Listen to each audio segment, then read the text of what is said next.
চার ইমাম ও চার মাযহাবের গোপন ইতিহাস কোন মোল্লা মুন্সি আপনাদের সামনে বলে না। আসুন জানি মাযহাবীদের ইমামদের শেষ পরিণতি আর এই মাযহাব যারা পালন করে তারা কি।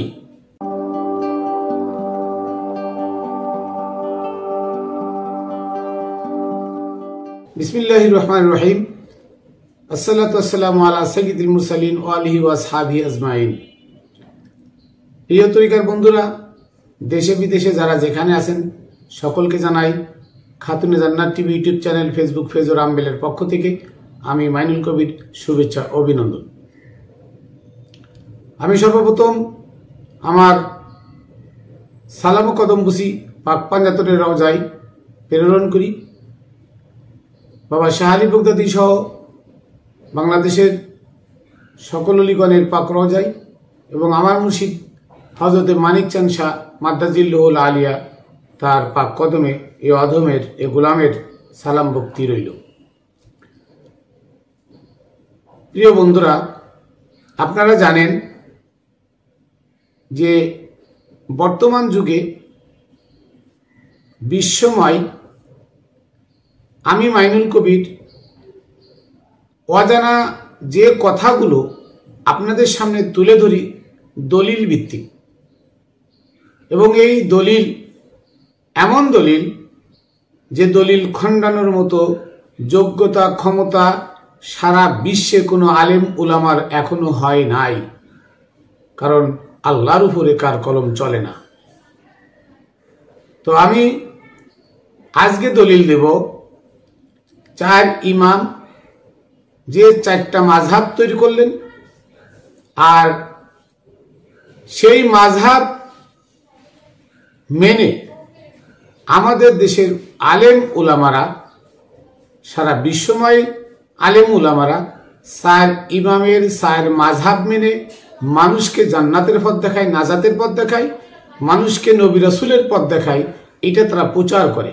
আসলে চার ইমাম চার মাযহাব যে তৈরি করেছিলেন, এজমা, কিয়াস, ফিকহ, উসুল, এই যে যারা তৈরি করলেন তারা এটাকে ত্যায্য করতে বললেন কেন? এটা কি কেউ বলে? কেউ এই সমাজে বলে না। তারা ত্যায্য করলেন কেন? কারণ তারা উমাইয়া আব্বাসীয়দের গোলাম ছিল, তাদের টাকা খেয়ে এই ইমামরা মাযহাব তৈরি করেছে এবং এক এক মাযহাবের এক এক রকম ফতোয়া তারা আব্বাসীয়দের টাকা খেয়ে তৈরি করেছে। যখন তারা জানতে পেরেছে আল্লাহর ওলিদের কাছে গিয়ে বায়াত গ্রহণ করে মৃত্যুবরণ না করলে স্বাভাবিক তারা যদি বায়াত ছাড়া মৃত্যু হয় তাহলে তারা জাহান্নামে যাবে, এটা তারা ভালো করে জানতো। এই সমাজে দেখেন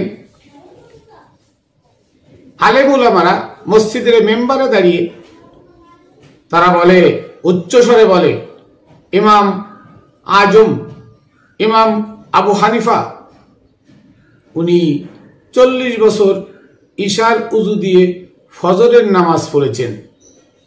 ইমাম শাফি উনি 40 বছর পানির উপরে যাই নামাজ ফেলায় নামাজ পড়েছেন। নাউজুবিল্লাহ। কেন বললাম নাউজুবিল্লাহ?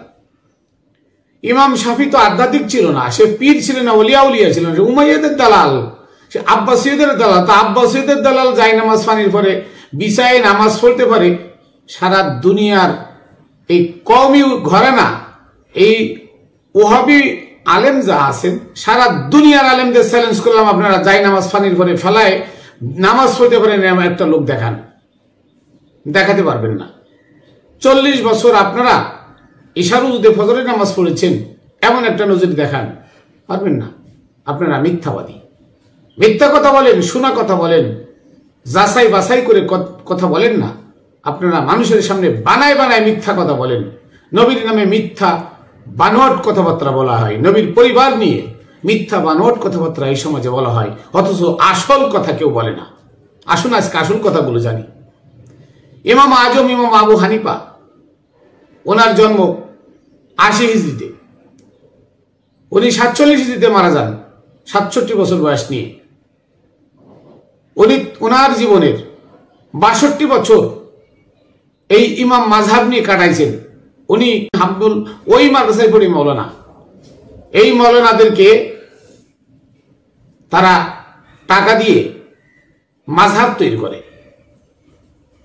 এক এক মাযহাবের এক এক রকম ফতোয়া তারা তৈরি করে, আর সেই মাযহাব মেনে সুন্নিরা, এই 4টা মাযহাব হলো আহলে সুন্নাত ওয়াল জামাতের মাযহাব, শাফি, হানাফি, মালিকি আর হাম্বলি। 4টা মাযহাব, 4 মাযহাবের ফতোয়া কিন্তু 4টা।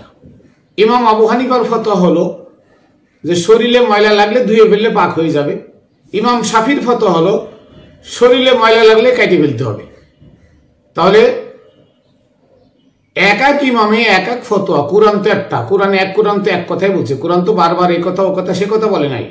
জাল হাদিস, হাদিসে বুখারীতে একরকম, আপনার ইবনে মাজাহ একরকম, আবু দাউদে একরকম, নাসাইতে একরকম, তিরমিজিতে একরকম। এক একটা হাদিসে এক এক রকম হাদিস বর্ণনা করা হয়েছে ঘুরায় ফিরায়। আমি ভাত খাইছি, আর একজনে বলল কি আমার আম্মা ভাত বেড়ে টেবিলে রাখছিল, সেই ভাত আমি গিয়ে খাইছি। কিন্তু ওই এক কথা ঘুরায় ঘেরায় কয়। আর একটা কথা হল আমার আম্মা আব্বার কাছে ভাত বেড়ে দিছিল, ওই ভাত আমাকে দিছে, আমি সেই ভাত খাইছি। কিন্তু ভাত খাইছি এই কথাটারে ঘুরায় ফিরায়, মানে একটা হাদিসে ঘুরায় ফিরায় 6 রকম বানানো হয়েছে, তার নাম সিয়াসিত্তা, কিন্তু মূলত হাদিস একটা। এখন একটা লোক একটা কথা বললো, সেই কথাটা ঘুরাই ফিরে আর একটা কথা বানানো হলো, এটার নাম মাযহাব। ইমাম আবু হানিফা এক ফতোয়া দিছে, শাফি আর এক ফতোয়া, ইমাম মালিক আর এক ফতোয়া, ইমাম আহমদ বিন হাম্বল আর এক ফতোয়া। অথচ কোরআন তো একটা। এক কোরআন থেকে ইজমা কিয়াস করলে, সবাই মিলে যদি ইজমা কিয়াস করে, তাহলে সেখানে ফতোয়া তো একটা হবে। তাহলে ফতোয়া কেন 4টা? মাযহাব কেন 4টা? আর বর্তমান বলা হয় 4 মাযহাবের 4 ইমাম না মানলে সে জাহান্নামী, সে মুরতাদ। অথচ এই 4 ইমাম 4 মাযহাবকে লাথি মারে ফেলে দিয়ে তারা অলির কাছে গিয়ে বায়াত হয়ে তারা কি বলছে, আসুন এই ব্যাপারে আমি আপনাদের সামনে তুলে ধরি। ইমাম আবু হানিফা 62 বছর সে এই আব্বাসীয়দের গোলামি করে যখন জানতে পারলো এই গোলামির মধ্যে কোনো ফায়দা নাই, এই যেটা করছি সম্পূর্ণ আমি নবী বিদ্বেষী কাজ করেছি, কোরআন বিরোধী কাজ করেছি, এই কোরআন বিরোধী নবী বিদ্বেষী কাজ থেকে আমাকে বাঁচতে হলে আমাকে আওলাদ রাসূলের কাছে গিয়ে বায়াত হতে হবে, অথবা মাওলা আলীর দেওয়া বায়াত সিলসিলা যারা আছে, আধ্যাত্মিক যারা রাসূল, যারা অলি, যারা মুর্শিদ, যারা হাদি, তাদের কাছে গিয়ে বায়াত গ্রহণ না করলে আমার মৃত্যু হবে জাহান্নামের মৃত্যু। তাই ইমাম আবু হানিফা তার মাযহাবকে লাথি মেরে ফেলে দিয়ে তিনি বলেছেন এই মাযহাব ধরে চললে সে বিপদগামী হয়ে যাবে, তার মৃত্যু হবে জাহান্নামের মৃত্যু, তার মৃত্যু হবে কুফুরির মৃত্যু। উনি এ কথা বলে উনার মাযহাব লাথি মেরে ফেলে দিয়ে উনি আওলাদ রাসূল সাইয়্যিদিনা সৈয়দ জাফর ইবনে বাকের আলাইহিস সালামের কাছে গিয়ে বায়াত গ্রহণ করলেন এবং উনার পদচরণে উনি 2 বছর অবস্থান করলেন এবং উনি নামাজ, রোজা, হজ, যাকাত এই মসজিদকে লাথি মেরে ফেলে দিয়ে ইমাম জাফর সাদেকের পদচরণের ধুলি নিলেন 2 বছর বসে। তারপরে উনি বললেন যে আমি যদি আমার মাযহাবকে লাথি মেরে ফেলে দিয়ে হযরতে আমার মুর্শিদ হযরত জাফর সাদেকের কাছে বায়াত গ্রহণ করে 2 বছর তার পদচরণের গোলামি না করতাম, আমি আবু হানিফা আল্লাহর কসম আমি কুফরিতে মৃত্যুবরণ করতাম, আমার মৃত্যু কুফরিতে হইতো। কে বলেছে? ইমাম আবু হানিফা। দলিল তাসাউফ সুলুক, 42 পৃষ্ঠা, আরবি 42 পৃষ্ঠা খুঁজে দেখেন, বইয়ের নাম তাসাউফ ও সুলুক। তাসাউফ ও সুলুক এই বইটা আরবিতে লেখা। এই বইটার 42 পৃষ্ঠা আপনি খুঁজে দেখেন, এটা উর্দু ভাষা ও পাকিস্তানি লেখা আছে। আপনার আইনে খুঁজে দেখেন, এই বইতে লেখা আছে ইমাম শাফি, ইমাম মালিক, ইমাম হানাফি এবং হাম্বলির পুরো জীবনের ইতিহাস। 4 ইমাম 4 মাযহাবকে লাথি মেরে ফেলে দিয়ে তারা আল্লাহর ওলির কাছে বায়াত হয়ে তারা কি করছে? তারা ইমানদার হয়ে, মুসলমান হয়ে তারপরে দুনিয়া থেকে বিদায় নিছে। ইমাম আবু হানিফার পীরের নাম হযরত জাফর সাদেক। ইমাম জাফর সাদেক আলাইহিস সালাতু ওয়াস সালাম ইমাম শাফির ইমাম মালিকের ইমামের নাম আবু নাফে। হযরত আবু নাফে ছিলেন হযরত জাফর সাদিক আলাইহিস সালামের অন্যতম একজন খলিফা। উনি কামেল, ওনার কাছে গিয়ে ইমাম মালিক বায়াত হয়। ইমাম শাফি বায়াত হয় ইমাম মালিকের কাছে, ইমাম আহমদ বিন হাম্বল রহমতুল্লাহ আলাইহির কাছে। তাহলে 4 ইমামের 4 মাযহাবের 4 ফতোয়া, 4 রকম ফতোয়া, 4 রকম মাযহাব।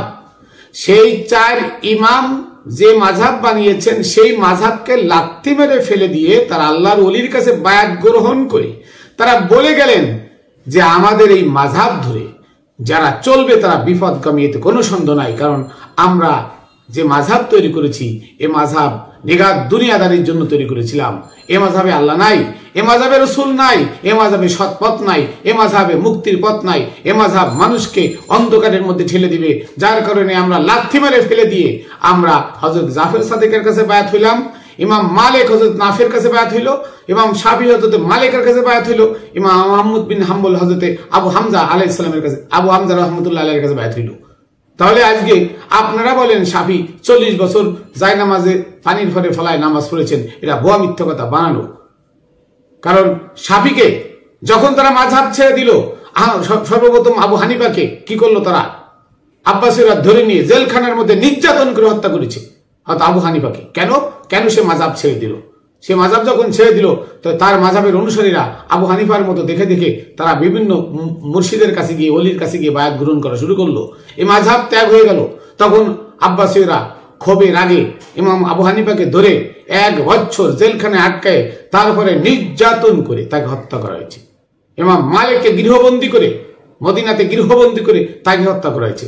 ইমাম শাফিকে আব্বাসীয়দের সেই জেলে নিয়ে তাকেও হত্যা করা হয়েছে। ইমাম আহমদ বিন হাম্বলকেও হত্যা করা হয়েছে। কেন হত্যা করা হয়েছে? কারণ আব্বাসীয়দের দাস ছিল তারা। সেই দাসত্বকে যখন লাথি মেরে ফেলে দিয়ে, সেই ইমামরা যখন তাদের মাযহাবকে লাথি মেরে ফেলে দিয়ে, ফিকহ উসুল ইজমা কিয়াস সব লাথি মেরে ফেলে দিয়ে যখন তারা আল্লাহর ওলির কাছে বায়াত হলো, তখন আব্বাসীয়দের হিংসা বিদ্বেষ বেড়ে গেল। তারা ধরে এনে তাদেরকে কি করলো? জেলখানায় রেখে হত্যা করলো। তাহলে তারা কি অপরাধ করেছিল? কারণ তারা আব্বাসীদের টাকা খেয়ে, আব্বাসীদের বানানো ইমাম হয়ে মাযহাব তৈরি করে, নিজের ইচ্ছা মতো মাযহাব তৈরি করে ফতোয়া বানিয়ে দিয়ে সারা দুনিয়ার মানুষকে পথভ্রষ্ট করে দিয়ে তারা সেই মাযহাবকে লাথি মেরে ফেলে নিজেরা পথভ্রষ্ট থেকে বাঁচার জন্য হযরত জাফর সাদিক আলাইহিস সালামের কাছে ইমাম আবু হানিফা বায়াত হইল, ইমাম মালিক হযরত নাফি আলাইহিস সালামের কাছে বায়াত হইল, ইমাম শাফি হযরত মালিকের কাছে বায়াত হইল, আর আহমদ ইবনে হাম্বল হযরত আবু হামজার কাছে বায়াত হইল। কেন বায়াত হইল? যে আল্লাহর ওলির কাছে বায়াত না হলে আমাদের মুক্তির কোনো পথ নাই। আর এটা শুনবেন, এটা শুধু এটা নয় যে এদের ইমাম ছিল, শুনেন, তাফসিরে দুরুল মুখতার, তাফসিরে ফাথুল বারি, ফাথুল রব্বানি, তাফসিরে কুরতুবি এবং তাফসিরে রুহুল বয়ান, 4টা তাফসিরের মধ্যে স্পষ্ট ইমামদের ইতিহাস লেখা আছে। তাসাউফ সুলুকের পুরো তাসাউফ এবং সুলুকটা পড়ে ইমামদের ইতিহাস লেখা আছে, কেন তারা মাযহাব ছেড়ে আল্লাহর ওলির কাছে গিয়ে বায়াত হইল। এই কথা লেখা আছে স্পষ্ট। কেন তারা মাযহাব ছেড়ে আল্লাহর ওলির কাছে বায়াত হইল, কার ইমাম, মানে কোন ইমামের কোন পীর এবং কোন ইমাম কি বলেছে, এগুলো সব তাসাউফ সুলুকের ভিতরে লেখা আছে এবং এই কথাগুলো স্পষ্ট 42 পৃষ্ঠায় লেখা আছে। ইমাম আবু হানিফা বলেছেন যে আমি আবু হানিফা যদি এই মাযহাবকে লাথি মারে ফেলে দিয়ে আমার মুর্শিদ হযরত জাফর সাদিক আলাইহিস সালামের কাছে বায়াত গ্রহণ না করতাম, তাহলে আমি নিগাত কুফরিতে মৃত্যুবরণ করতাম। তো যে মাযহাব আপনারা হানাফি মাযহাব, বাংলাদেশে শুধু হানাফি মাযহাব, শাফি মাযহাব নাই, বাংলাদেশে এক সাকিয়া ঘরে ঘরে সব হানাফি মাযহাব, সব আহলে সুন্নাত ওয়াল জামাত। আপনারা বলেন মাযহাব না মানলে সে কি হবে? বিপদগামী হবে। অথচ মাযহাব জন্ম দিল যিনি মাযহাব বানাইলো, সেই মাযহাব বানানোওয়ালা যিনি মাযহাব বানাইলো, সেই মাযহাব প্রতিষ্ঠাতা বলছেন যে আমি মাযহাবকে লাথি মেরে ফেলে দিয়ে যদি ইমাম জাফর সাদিকের কাছে বায়াত গ্রহণ না করতাম, তা আমি খুদার কসম আমি কুফরিতে মারা যাইতাম, আমার মৃত্যু কুফরিতে হইতো, আমি জাহান্নামী হয়ে যেতাম। কে বলেছে? ইমাম আবু হানিফা। দলিল তাসাউফ সুলুক 42 পৃষ্ঠা, দেখেন আপনারা। তাহলে যারা মাযহাব বানাইলো তারা বলছে মাযহাব লাথি মেরে ফেলে দাও, আর আপনি মোল্লা করতে আইলেন সেই মাযহাব না ধরলে আপনি ইমানদার না। কোথায় পেলেন? দলিল দেন, দলিল দিতে পারবেন না। মাযহাব মানতে কে? আপনি মাযহাবের প্রচার করতে আপনি কে? আপনি আব্বাসীদের দালাল? নিশ্চয়ই আব্বাসীদের দালাল। আব্বাসীদের দালাল না হলে আপনি কেন মাযহাব তৈরি করতে বলবেন? আপনি কেন মাযহাব মানতে বলবেন? আপনি কেন ইজমা কিয়াস ফিকহ উসুল মানতে বলবেন? কোরআন তো আমাদের কাছে সবচেয়ে বড় দলিল। কোরআন তুই আপনি ইজমা কিয়াস ফিকহ উসুলের পিছনে ঘুরবেন কেন? আপনি কেন জাল হাদিসের পিছনে ঘুরবেন? কারণ এগুলো যারা তৈরি করেছে তারাই তো লাথি মেরে ফেলে দিছে। একমাত্র কোরআন আর আহলে বায়াত, এই দুইটা ছাড়া আপনার মুক্তির কোনো পথ নাই। কোরআন দুই প্রকার, একটা হচ্ছে কালির লেখা কোরআন, আর একটা হলো জিন্দা কোরআন। যেমন কোরআনে আছে কদ জাআকুম মিনাল্লাহি নূরুন ওয়া কিতাবুম মুবিন, আমার নিকট থেকে একটি আলো এবং একটা কিতাব এসেছে। তখন তো কালির কিতাব, নবীর কাছে কি কালির কিতাব ছিল? ছিল না। তাহলে কিতাবটা কই? কোন কিতাব? নবী কিতাব, নবী আলো, নবী নূর। নবী কিতাব, নবী আলো, নবী নূর। তাই আল্লাহ বলছেন কদ জাআকুম মিনাল্লাহি নূরুন ওয়া কিতাবুম মুবিন, আমার কাছ থেকে একটা নূর এবং একটা স্পষ্ট কিতাব এসেছে। সেই কিতাব জিন্দা কিতাব। ওই কিতাবে আল্লাহর ওলিয়া। ওই কিতাব কি? আল্লাহর ওলিয়া। ওই কিতাব, ওই আল্লাহর ওলিদের কাছে যাইতে হলে আপনি সাজসজ্জা করে যান, এবং তাদের কাছে যাইতে হলে আপনি পবিত্র অবস্থায় যান, উজু করে যান। এই উজু কোথায় করতে বলছে? যখন আল্লাহর ওলির কাছে যাবেন, কাবা, আল্লাহর ওলিরা জিন্দা কাবা, আল্লাহর ওলিরা জিন্দা কোরআন। জিন্দা কোরআন যখন স্পর্শ করবেন তখন আপনাকে অবশ্যই পবিত্র অবস্থায় স্পর্শ করতে হবে। তাই ইমাম আবু হানিফা জিন্দা কোরআন স্পর্শ করেছে না, তার বানানো ইজমা কিয়াস ফিকহ উসুল মাযহাবকে লাথি মেরে ফেলে দিয়ে, একজন নয়, চারজনই, চার ইমামই তারা মুক্তিপ্রাপ্ত হয়ে তারা মুসলমান হয়ে মারা গেছেন। তাই তাদেরকে আব্বাসীয়রা জেলখানায় নির্যাতন করে হত্যা করেছে। কারণ সত্য যখন মানুষ গ্রহণ করে তখন তার শত্রু হয়ে যায় অনেক। আর আমি মাইনুল কবির সত্য কথা বলি সর্বক্ষণ আপনাদের সামনে। আমি মানুষের মন গড়া কথাগুলো এগুলো প্রচার করি না, আমি কোরআনের কথা প্রচার করি, আমি সত্য কথা প্রচার করি।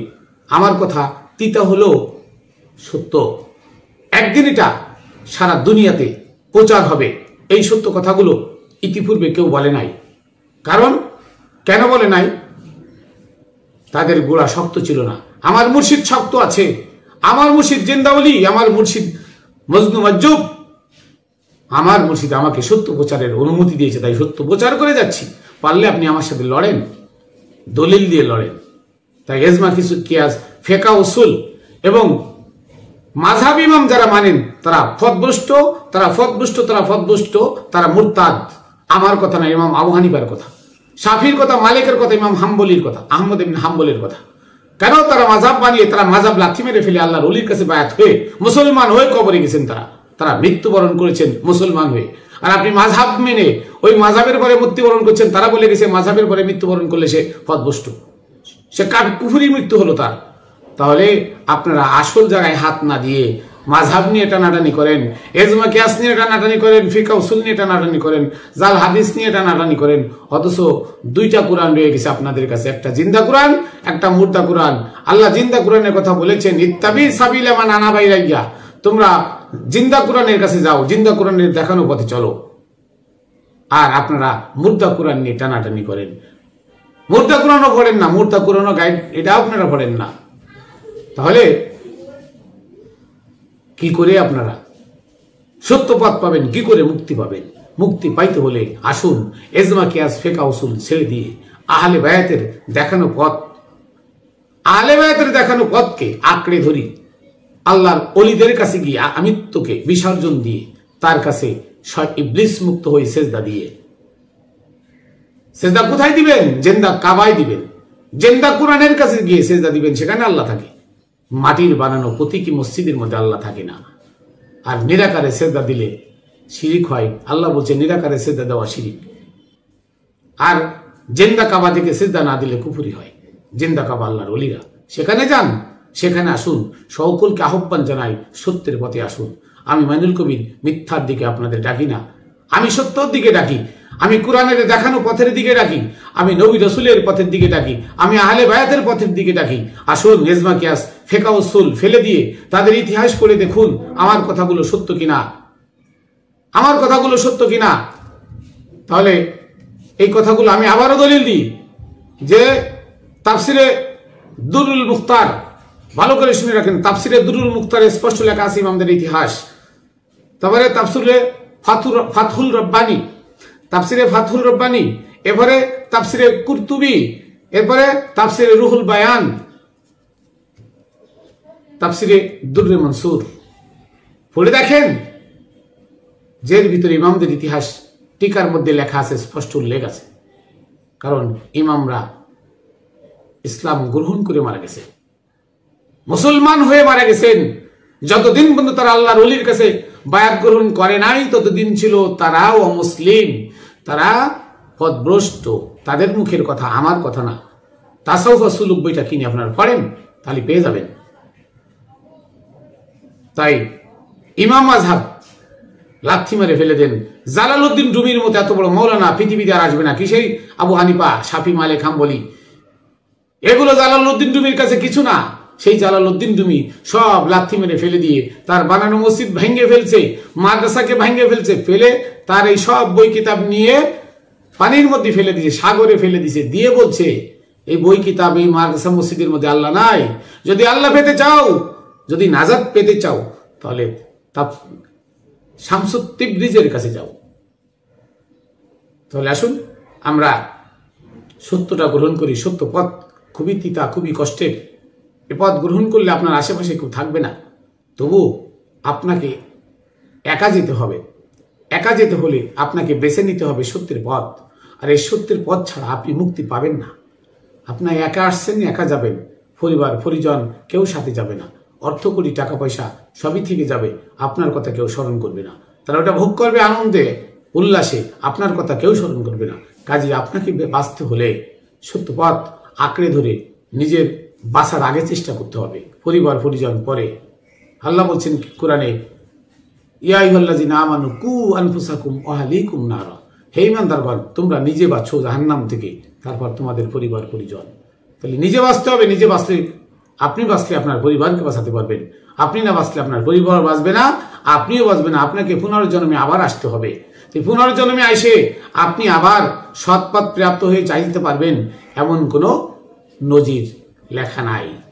কাজেই আসুন আমরা কুপথ ছেড়ে, ইমাম মাযহাব, ফিকহ, উসুল, জাল হাদিস, ইজমা কিয়াস ছেড়ে আমরা আহলে বায়াতের দেখানো পথ, কোরআনের দেখানো পথ, আল্লাহর দেখানো পথ, নবী রসুলের দেখানো পথ, ওলিয়া উলিয়াদের দেখানো পথে চলি।